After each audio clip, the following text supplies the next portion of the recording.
Hi there, Loy Machedo, speaking to you from loymachedo.com, and who's Loy Machedo? Time right now is 12 in the night. Date is February 28th, 2015. It's a Saturday, so it's crossed midnight, so it's early morning actually. And today I just want to address the question which I received from one of the readers. He asked me, he said, Loy, what do you think are most of the mistakes people make when hunting for a job? And request he has put is, please don't give the normal cliche internet-based answers. Give me your perspective. Okay, fine. All right, the mistakes that people make while hunting for a job, as per my perspective, I would say there are 11 points that I can think of. The first one, the first major mistake that I see people making is people go for the money. They actually focus more on the money. Money is the driving force that makes people take up a job or seek for a particular job. I would rather say don't go for the money. You need to focus on the corporate culture. See, are you comfortable working in that culture? Can you handle the work pressure, the workload? And focus on other things that money cannot buy. Like, for instance, can you get along with your potential boss? Do you feel this company's value systems matches yours? Are you happy working in that environment? And does it suit your lifestyle? Because if these things don't match, then after some time you'll just get fed up of the money and you'll not want to work. In fact, it'll affect your personality so badly that you'll no longer feel your natural self. So that's terrible. A lot of people try to put on an accent or try to dress up in a certain way which they are not accustomed to, and eventually you realize that they're just faking it. So the first one is going for the money, which is a very big mistake. The second one is overselling yourself or underselling yourself. Now this tends to be a problem because where do you reach the balance? There are some people who tell them, oh, my weakness is that I'm very workaholic. I love to work. I'll come first thing in the morning and go late in the night. I've never taken a day off. Come on, be realistic. Are you really that kind of a person? Or underselling is like you know that you're good for the job, but you don't know how to sell yourself. So this itself causes another problem because when you oversell, the expectations reach so high, and when you undersell, they don't want to offer you the job because someone else has done their job better. So overselling and underselling is also another major problem. The third one is not knowing what your brand stands for, or even worse, not knowing what is your brand. Now, what do I mean by this? I think it's very important to segregate yourself from everyone else. Don't just say, okay, what do I represent? I represent hard work. I'll give you results. I always want to climb top of the corporate ladder, or I want to grow with the company. These are normal, regular, useless cliches. Think of something totally unique, something totally original. What it is, I think you'll have to dig deep and find out. Like, for example, me, when people come to me, they always ask me, like, I can go to so many other trainers, why should I choose you? So I give them the answer that resonates well with me. I tell them that I didn't ask you to come to me. You're the one who came to me. Because that's how I've marketed myself, positioned myself, and I've given enough and more value where people come to me. I don't go to them. And if I had to go to someone, I would tell them, I would give them a unique perspective as to, I'll give them the results that nobody else can give them, or, I'm pretty confident that I would not accept the money. And when they have a win-win situation, like, oh, okay, I'm not losing anything by taking this guy. Why not? Because I'm pretty confident in what I do. So, and if they ask me what makes you stand out, I would tell them that you've never seen anything like me. You'll never hear content like what I give, and you'll never meet another person like me in your life. So they know for a fact that my brand stands out. And when they Google me, my information, everything is unique, from my appearance to everything else. So obviously you can't tattoo yourself and you can't be like me, but you need to figure out what does your brand stand for, and what is your brand. Very, very important. The next one is not being able to communicate into words or market yourself. This is, I think, a very big challenge, because a lot of people get tongue-tied, they get nervous, they don't know what to say, or they start putting on an accent or trying to be, flashy. It doesn't work. You need to communicate naturally what you want to say, and I think this is the main point that will differentiate you from everyone else. Being able to connect and being able to reach out to that person. The next one is, which I would say is rapport building skills. Most of them, they don't have rapport building skills, or I would even say, like, let me just put it down, networking skills. Now, you should be able to build rapport very easily. You should be able to network with people very easily. Like whenever I meet, even if I meet a receptionist, even if I meet an office boy, I connect with them and, I engage in some kind of conversation so that trust factor builds up. Now, if you can't build rapport, that means you can't build trust. If you're not good at networking, means you're not good at breaking the ice. So that is very, very important. That's a number 5. Number 6 is, which is is like not having the skills to get a job. You need to understand that getting a job by itself is a job. It is not easy. You need to have the skills, you need to have the experience. So like when I was young, the first time I looked out for a job, it took me nearly 2.5 years, and I ended up getting a job as a shopkeeper. My salary was, I think, only $400, which was pretty lethargic, very sick. And then when I lost my job, it took me another, I think, 8 months to get another job. So every time I kept losing my job, I kind of got experienced into getting a new job. I kind of lost the fear of losing a job. And very soon it was like I started refusing jobs because now I kind of got the experience. I knew how to prepare a resume, what to say during interviews. So it was a fall down, get up process. Now, you need to understand that I made all the mistakes possible while preparing a resume. My first resume was when I just finished college. I made it 17 pages, then I made half a page, I made 1 page, I made 4 pages. So it kept building up. I tried colorful CVs, I tried photographs, I tried creative, making a CV in a box. So every time I tried something new. So you need to have the skills and the experience to get a job, and that takes experience, and for that you need to get out of your comfort zone. So that is number 6. Number 7 is, I would say, the mistake people make is going and approaching the old-fashioned way.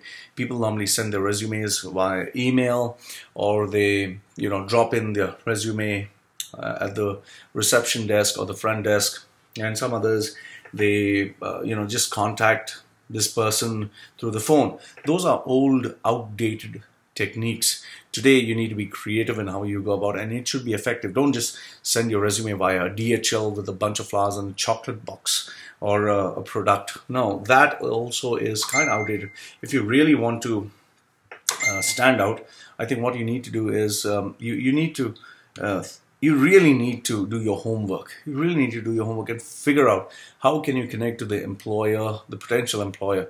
If I were the person looking out for a job, I would find out where the boss hangs out, who are his friends, how can I get in touch with him through social media, or meet him at a party, or something like that. Go through some other reference instead of going the regular way, because those ways, the connections, as they call it in some places, vasta, which is influence, is very effective. So don't go the old-fashioned way. Number 8 is not having a professional mentor, coach, or a service team help you. There are a lot of people who think, oh, I can get a job. I'll just prepare a CV by myself. I'll just prepare for the interview. No. Listen, there are people who are trained professionals who can help you. I myself am a professional. I've been doing this for a couple of years now.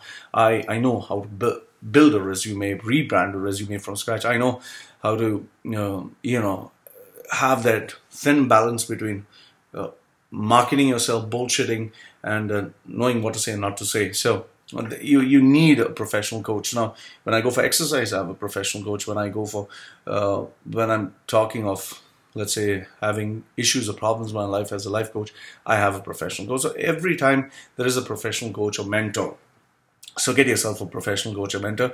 The mistake people do is they think, let me go to my aunt, my uncle, or a manager of a company. No, get yourself a professional service because it's very competitive.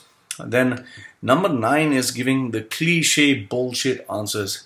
Yeah, describe yourself. I'm hardworking, I'm focused, I'm customer-oriented, result-oriented, blah, blah, blah, blah, blah. These are boring cliche answers. Don't give them, because it shows that you just don't know how to stand out. It's boring for the interviewer, it's boring for you, and you'll make the person hate you. The thumb rule that I give people is you have 4 seconds to make the first impression.